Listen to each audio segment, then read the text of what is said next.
বিজেপির মিথ্যে আশ্বাস ও তৃণমূলের দুর্নীতি এবং অত্যাচার ত্যাগ করে মানুষ পরিবর্তন চাইছেন।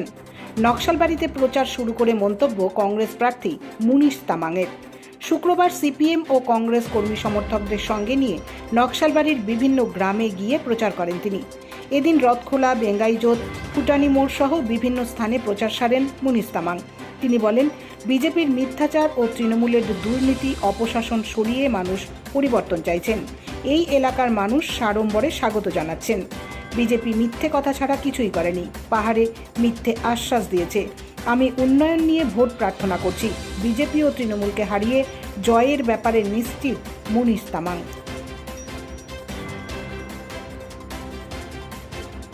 इस कुछ समय से दिनों से जब प्रचार में चल रहा हूं तो मुझे बहुत अच्छा रिस्पांस मिल रहा है, क्योंकि यहाँ लोग भाजपा के झूठ की राजनीति से तंग आ चुके हैं और तृणमूल का भ्रष्टाचार और अत्याचार से तंग आ चुके हैं। सब एक परिवर्तन चाहते हैं, एक नया विकल्प चाहते हैं। उसी विकल्प को हम लेकर आए हैं। अभी तक जो भी मुद्दा हुआ है केवल नेताओं का मुद्दा या केवल स्लोगन का मुद्दा है, केवल इसमें नारेबाजी है, मगर हम सच में जन के मुद्दों से जुड़कर काम करना चाहते हैं।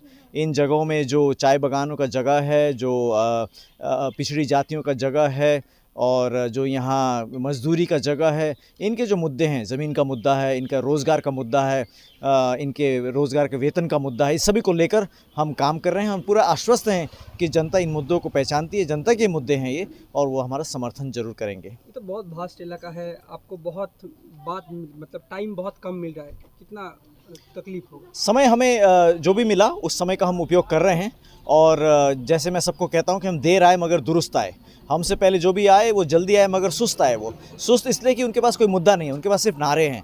हमारे पास मुद्दा है, जनता के साथ जुड़ने का हमारे पास तरीका है, जनता के साथ जुड़ने का हमारे पास बातें हैं, और जनता हमें अच्छे से एक्सेप्ट कर रही है। उनका रिस्पांस हमें अच्छा मिल रहा है। हम कॉन्फिडेंट हैं कि हम इस बार जीतेंगे दार्जिलिंग को। प्रतिपक्ष किसको भाप रहा है, बीजेपी या? हम दोनों के अगेंस्ट में लड़ रहे हैं। हम दोनों को हराएंगे, दोनों ताकतों को हराएंगे, क्योंकि दोनों जन विरोधी ताकत हैं। उन ताकतों को हराकर जनता का एक मुद्दा को लेकर हम आगे बढ़ेंगे। इस राजनीति को हम आगे बढ़ाएंगे। पहाड़ का जो समस्या है वो तो बार बार देखा जाए बीजेपी बोल रहा है, लेकिन काम में कुछ नहीं हो रहा है। इसको आप क्या नजर से? पहाड़ ही नहीं, सब जगह पहाड़, समतल, संपूर्ण दार्जिलिंग में जितने भी वर्ग हैं, जितने भी इकाई हैं, सब जगह, और यहाँ ही नहीं, मैं तो कहता हूँ पूरे देश में भाजपा झूठ बोलती है। सब लोग जान गए कि भाजपा जुमला पार्टी है। वो कहने के लिए कुछ भी कह देगी। आज आपको वो ये भी कह देगी कि हम स्वर्ग नीचे उतार देंगे, ये भी कहेगी, मगर करने में हकीकत में उन्होंने कुछ भी नहीं किया।